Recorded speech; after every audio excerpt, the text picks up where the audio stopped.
Shalom, shalom, bien-aimés. Nous continuons avec nos enseignements sur la prière. Et aujourd'hui, nous allons parler de comment prier pour être réconcilié avec Jésus-Christ de Nazareth. Eh bien, Jésus veut que nous ayons la paix, le shalom. Et c'est ça que Jésus veut à tout prix. Il est un Dieu qui apporte la paix dans notre vie, bien-aimés.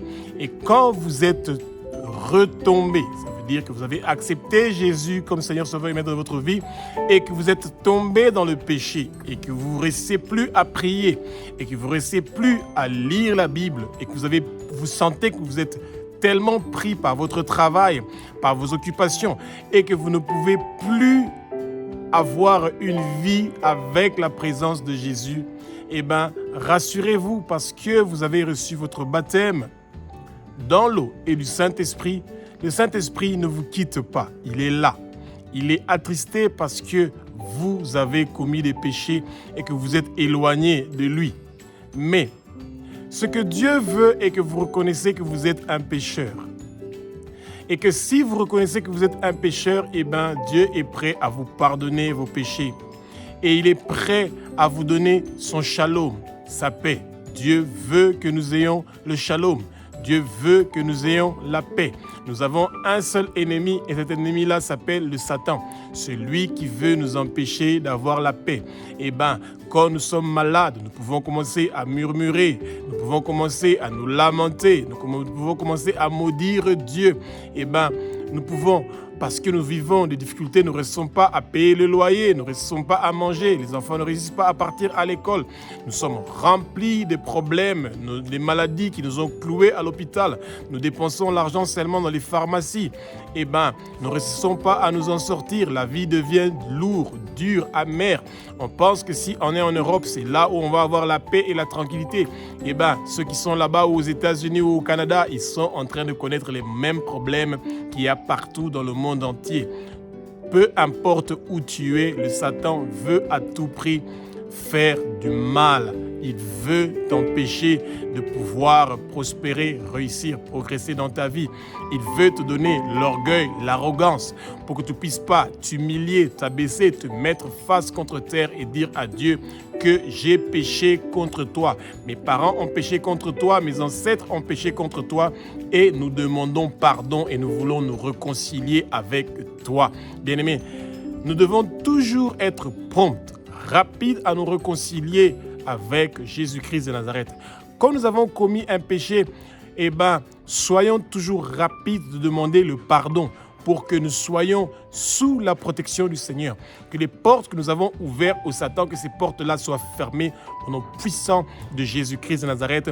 Et nous demandons au Seigneur pardon pour nos péchés et que nous puissions être réconciliés à lui, notre Père qui est aux cieux, notre Dieu, notre Roi, celui qui a versé son sang sur la croix de Golgotha pour que ce sang-là puisse briser les chaînes qui ont attaché nos pieds, nos mains, nos coups et qui nous empêchent de pouvoir vivre la plénitude de la puissance qu'il y a en Jésus-Christ de Nazareth.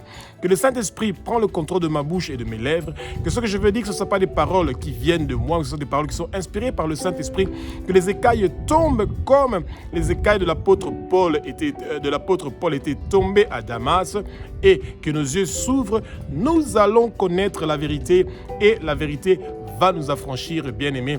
Et comme c'est écrit dans Actes chapitre 2 du verset 1 au verset 4, que le vent impétueux du Saint-Esprit commence à souffler dans le lieu où vous êtes, eh bien, recevez la plénitude du Saint-Esprit, bien-aimé.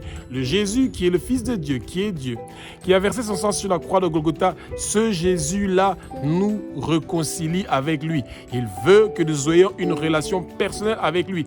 Il veut que nous soyons réconciliés avec lui parce que c'est un Dieu qui est merveilleux. C'est un Dieu qui est bon. C'est un Dieu qui veut que nous ayons la paix. C'est un Dieu qui veut que nous ayons le shalom, la même paix qu'il avait donnée à Gédéon, qu'il avait choisi comme son instrument pour partir vaincre les Madianites pour Israël. Eh bien, Dieu nous donne la victoire contre nos ennemis. Rappelez-vous, notre ennemi est le Satan. Les êtres humains ne sont pas nos ennemis parce que Dieu a versé son sang sur la croix de Golgotha pour que toute personne qui est née d'une femme puisse être guérie, sauvée, réconcilié, changé, transformé, qu'il quitte le monde de ténèbres pour venir vers la lumière. Le Seigneur Jésus-Christ de Nazareth veut une réconciliation avec vous. Dans chaque domaine de votre vie, vous recevez la réconciliation maintenant, au nom puissant de Jésus-Christ de Nazareth. Ésaïe chapitre 57, du verset 20 au verset 21, nous dit que le Satan est agité comme les vagues de la mer. Le Satan est vraiment agité, il est en colère que nous l'avons quitté. Quand vous avez quitté le Satan, quand vous avez quitté le monde de ténèbres, Satan est agité, il est en colère et il n'a pas la tranquillité et il n'aura pas la tranquillité tant qu'il ne vous aura pas volé, tué, égorgé, étranglé, fait souffrir et à la fin tué, bien-aimé. Et c'est pour ça que vous avez vu ça avec Job. En une journée, il a tout perdu. Ça, c'est parce que le Seigneur avait permis cela, bien-aimé. Quand ça dépend du Satan, sa stratégie a toujours été le même. De vous tuer à petit feu, vous faire souffrir d'une souffrance incroyable. Et il est agité comme les grandes vagues des océans et de la mer. Ces vagues-là que les grands bateaux sont en train d'affronter, bien-aimés, ce sont les vagues que nous affrontons, le vent du désert, bien-aimés. Les gens qui sont méchants, le Satan ne sera jamais en paix. Il n'aura pas la paix parce que toute personne qui est méchant n'a pas la paix. Que tous les gens qui ont une méchanceté envers vous, ils n'ont pas la paix, bien-aimé. Celui qui apporte la paix dans votre vie, celui qui apporte le shalom dans votre vie, il s'appelle Jésus. Celui que quand vous êtes en train de traverser des moments difficiles, des épreuves, et que vous vous éloignez de lui, que vous ne réussissez plus à partir à l'église, vous ne réussissez plus à prier, que vous ne réussissez plus à étudier la parole, rassurez-vous que le Seigneur continue à vous donner le shalom. Le Seigneur continue à vous donner la paix pour que vous ne puissiez pas davantage vous éloigner de lui et que vous soyez dans une zone où vous n'êtes pas en sécurité, où à n'importe quel moment vous pouvez mourir, bien-aimé. Le Seigneur veut être réconcilié avec vous. Il veut que vous priez pour être réconcilié avec lui, que vous confessez vos péchés, ceux de vos parents et de vos ancêtres, et que vous soyez dans sa présence, dans sa beauté, dans sa grandeur, dans sa sainteté. Et c'est ça que le Seigneur veut. Il veut à tout prix avoir une relation personnelle avec vous. C'est les méchants qui sont agités. En eux, il n'y a pas la paix. Ils n'auront jamais la paix parce qu'ils veulent à tout prix vous faire tomber.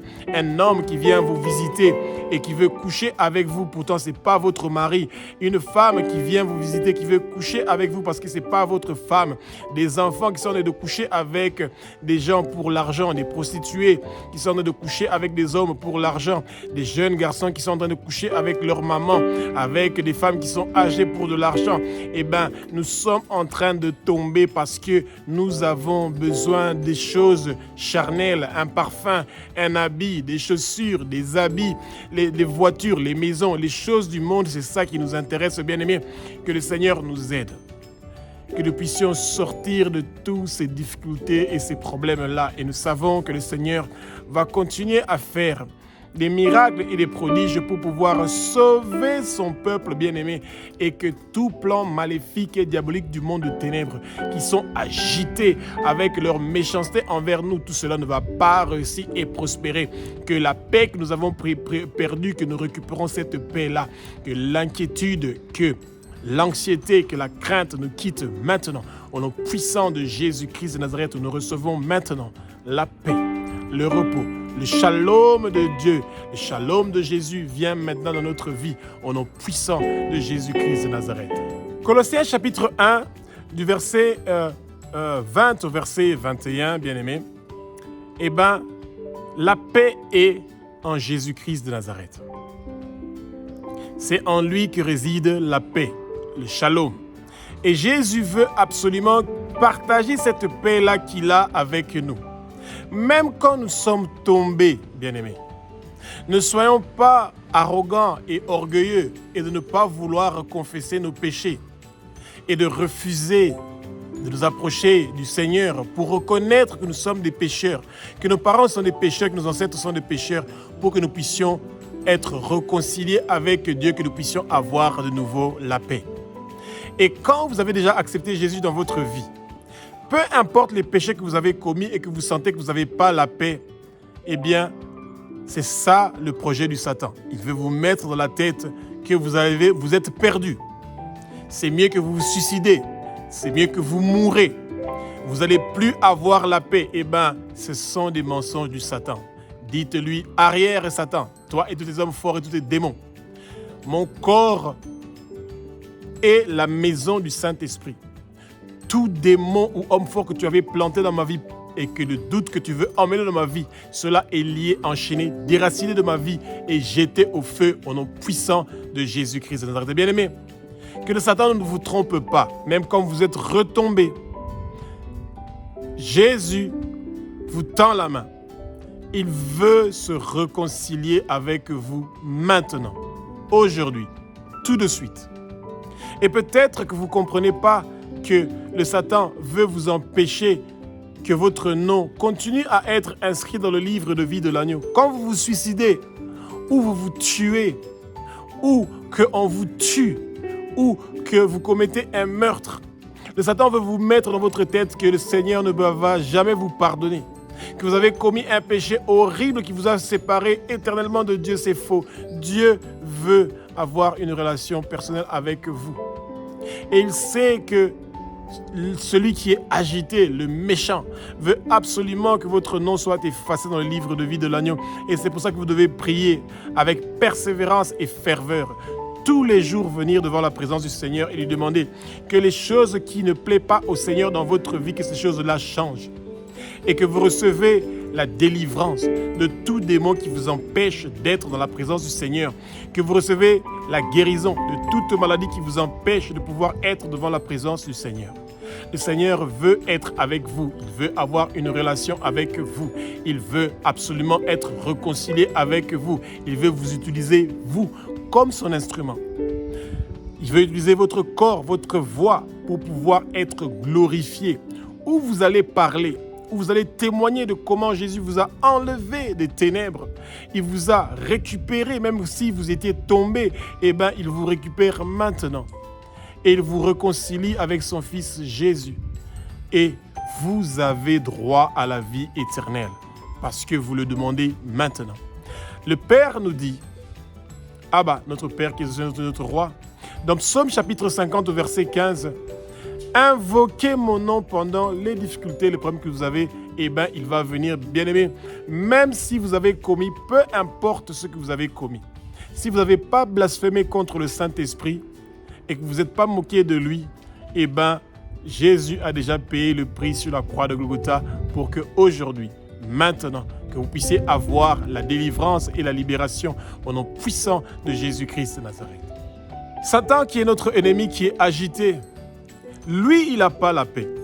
Et il sait que quand nous nous confessons nos péchés, ceux de nos parents, de nos ancêtres, et que nous pardonnons ceux qui nous ont offensés, que nous bénissons nos ennemis, eh bien, nous sommes réconciliés avec Jésus. Et notre réconciliation avec Jésus, par la paix que Jésus a, par le sang précieux qu'il a versé sur la croix de Golgotha pour que nous puissions avoir la paix. Cette paix-là, le shalom qui vient en nous, eh bien, quand nous avons la paix, eh bien, nous devons seulement faire une chose, bien-aimés. Bénir nos ennemis. Tout être humain que nous pensons qu'il est notre ennemi, il n'est pas notre ennemi. Nous devons les bénir. Et plus nous allons bénir ceux qui sont contre nous, plus eux ne vont pas avoir la paix. Quand ils t'insultent, ils disent des mauvaises choses contre toi, ils disent des fausses témoignages contre toi, ils te calomnient, ils te haïssent, ils t'humilient, ils te ridiculisent. Et ils ont fait toutes ces choses-là pour te voir abattu, dans la dépression, oppressé, opprimé, et qu'ils voient que rien de tout ça est en train de venir et tu continues à les bénir, bien-aimés. C'est là qu'il y a un changement qui se passe, une transformation, une guérison, un changement. Et le Seigneur va combattre pour vous, bien-aimés. Vous n'allez pas mourir, vous allez vivre et déclarer les œuvres de l'Éternel des armées. Tout accident qui est prévu contre nous ne va pas réussir et prospérer. Tout ce que le Satan avait bloqué dans votre vie est débloqué maintenant au nom puissant de Jésus de Nazareth. Bien-aimés, toute maladie et infirmité que le monde de ténèbres avait prévu contre vous, tout cela ne va pas réussir et prospérer. Toute parole de malédiction qu'on a prononcée contre vous ne va pas réussir et prospérer. Toute malédiction qui a été prononcée dans les hôtels de vos familles, dans la lignée générationnelle de votre famille, cela ne va pas réussir et prospérer contre vous. Toute arme forgée contre vous ne va pas réussir et prospérer. Et les gens qui vous maudissent, c'est eux qui ne vont pas avoir la paix, parce que la parole nous dit que c'est le méchant qui ne va pas avoir la paix. Vous, vous avez le shalom, la paix, la tranquillité, parce que vous avez Jésus-Christ de Nazareth, le roi des rois, le Seigneur des seigneurs, qui continue à faire des merveilles, des miracles dans votre vie. Il continue à intervenir pour vous. Il vous donne aujourd'hui la victoire. Vous avez le triomphe. Vous plantez la bannière de Jésus dans votre vie. Eh bien, vous avez le drapeau de Jésus dans votre vie, dans votre maison. Vous appartenez à Jésus-Christ de Nazareth. Sous votre oreille droit, pouce droit, eh bien, orteil droit, vous êtes marqué par le sang précieux de Jésus et nos touches. Le Satan ne doit plus vous toucher parce que vous appartenez à Jésus. Vous êtes réconcilié avec Jésus.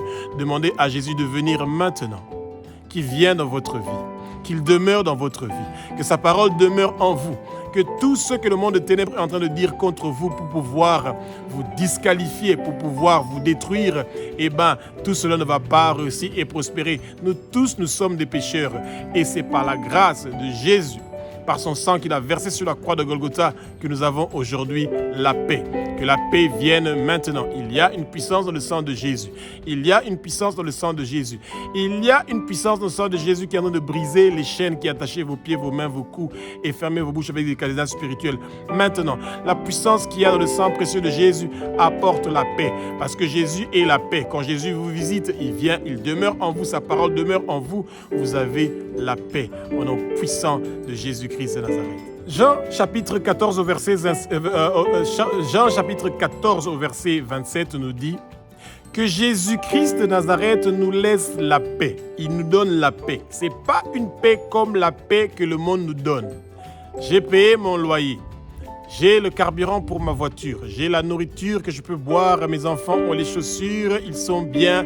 Et nous avons des biens, des possessions. Et ça veut dire que nous avons la paix. Bien-aimés, nous n'avons pas la paix. Nous avons seulement la paix quand notre nom est inscrit dans le livre de vie de l'agneau. Nous avons la paix quand nous sommes réconciliés avec le Seigneur. Nous avons la paix quand le Seigneur est avec nous. Ce que le monde nous propose, c'est une paix qui est éphémère, qui est temporaire. C'est une paix sur laquelle nous ne pouvons pas nous appuyer.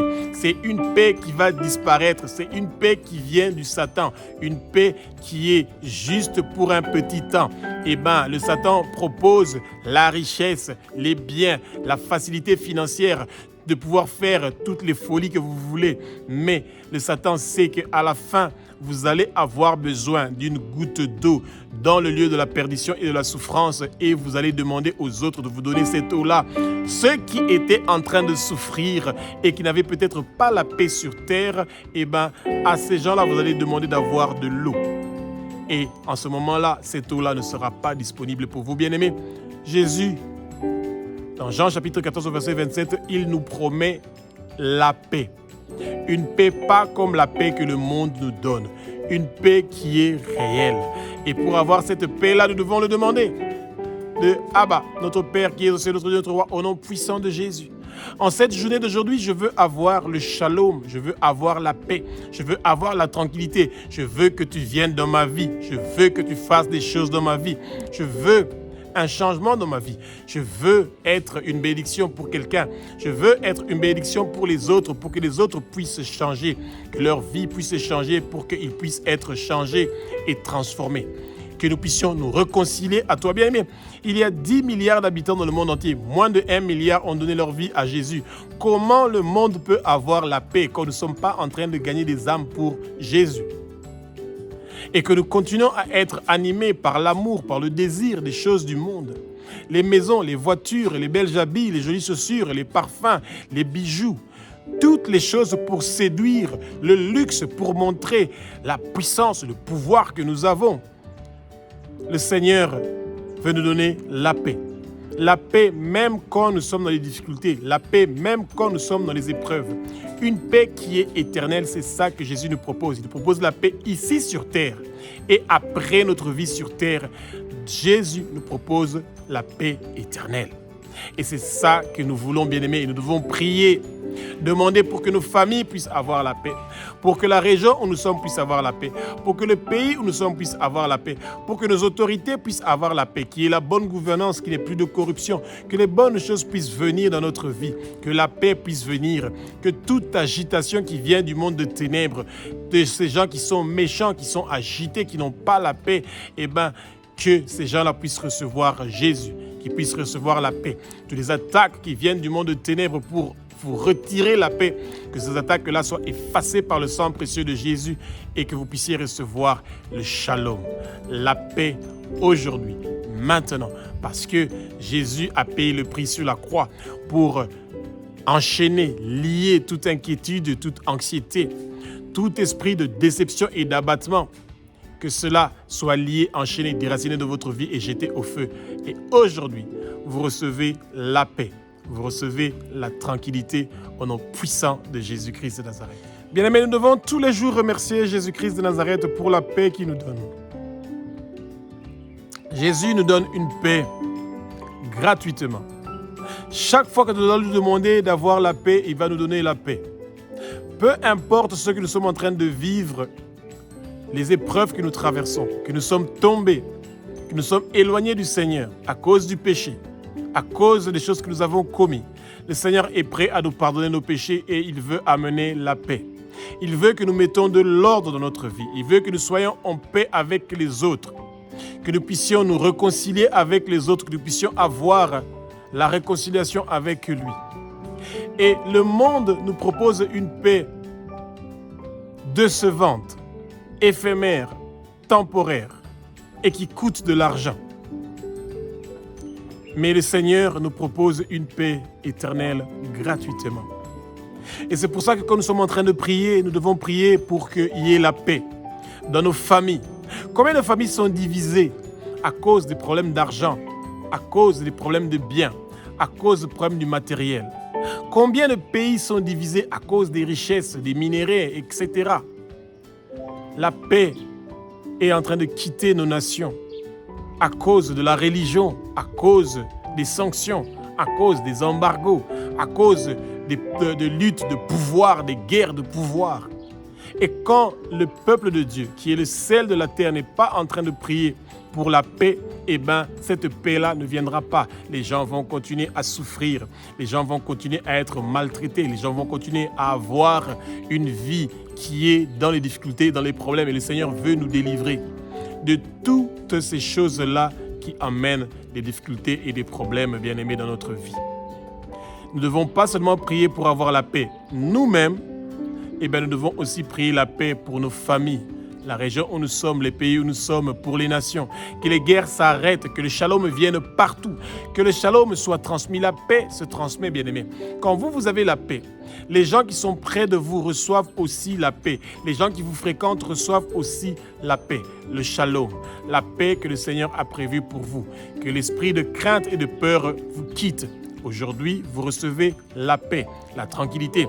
Tout ce que le monde de ténèbres avait prévu contre vous, cela ne va pas réussir et prospérer au nom puissant de Jésus-Christ de Nazareth. Jean chapitre 16 au verset 33 nous dit que Jésus nous prévient que nous allons avoir des tribulations ici sur terre. Ça veut dire que nous allons avoir des oppositions sur ce que nous sommes en train de faire. Et qu'il y aura souvent des difficultés que nous allons rencontrer sur notre chemin que nous sommes en train de prendre pour aller vers le Père. Mais Jésus a vaincu le monde. Alléluia. Ça, c'est la bonne nouvelle. Et c'est pour ça que le monde doit quitter les ténèbres pour se tourner vers la lumière qui est Jésus-Christ de Nazareth. Que sa lumière continue à nous éclairer. Et que quand nous sommes en train de traverser des épreuves, des difficultés, que nous sommes retombés, nous devons penser à la réconciliation qui est gratuite que le Seigneur nous apporte. Comme Jésus a vaincu le monde, nous aussi, nous allons vaincre le monde. Et Jésus veut la paix partout. Il veut absolument que nous puissions être réconciliés avec lui et que nous puissions nous retrouver, nous tous, dans la Nouvelle Jérusalem, la place où il a construit une maison pour nous. Que le Seigneur continue à nous donner la force et le courage, bien-aimés, de croire à cette paix-là, de croire à ce shalom-là. Dieu est le Dieu de la paix. Il est le Dieu du shalom. Il est le Dieu qui apporte la paix. Si Dieu a donné la victoire à Gédéon, à travers Gédéon, Dieu a donné la victoire à Israël contre les Madianites, eh bien, Dieu peut nous donner aussi la victoire. Gédéon avait besoin de peu d'hommes pour gagner la victoire contre les Madianites. Ils étaient à 10 000 qui voulaient partir se battre. Le Seigneur a gardé 300 personnes. Et avec les 300 personnes, ils n'ont même pas combattu. Avec le bruit des casseroles, ils ont fait des ravages incroyables chez les Madianites qui se sont tués entre eux et qui ont fui, qui sont partis. Et tous leurs biens étaient ravis. Que le Seigneur vous donne les faveurs, les bénédictions qu'il avait prévues pour vos ennemis, qui vous le donne à vous. Que la méchanceté de vos ennemis, qui va enlever la paix chez eux, que ça apporte la paix chez vous. Que le Seigneur vous donne la paix. Recevez la paix maintenant, au nom puissant de Jésus-Christ de Nazareth. Il y a une puissance dans le sang de Jésus. Il y a une puissance dans le sang de Jésus. Il y a une puissance dans le sang de Jésus qui apporte la paix, le shalom dans votre vie et dans votre famille, dans votre mariage, dans votre couple, dans vos enfants, dans votre destinée. Votre étoile commence à briller comme avant parce que vous êtes réconciliés avec le Christ et que vous soyez élevés maintenant en dignité. Vous serez en haut et non en bas. Vous serez la tête et non la queue. Et toute chose que vous allez toucher dans vos mains sera multipliée parce que Dieu est le Dieu de la multiplication. Et aujourd'hui, vous avez la victoire. Aujourd'hui, vous avez le pouvoir. Aujourd'hui, vous avez le changement et la transformation. Aujourd'hui, vous avez quelque chose qui est en train de changer dans votre vie au nom puissant de Jésus-Christ de Nazareth.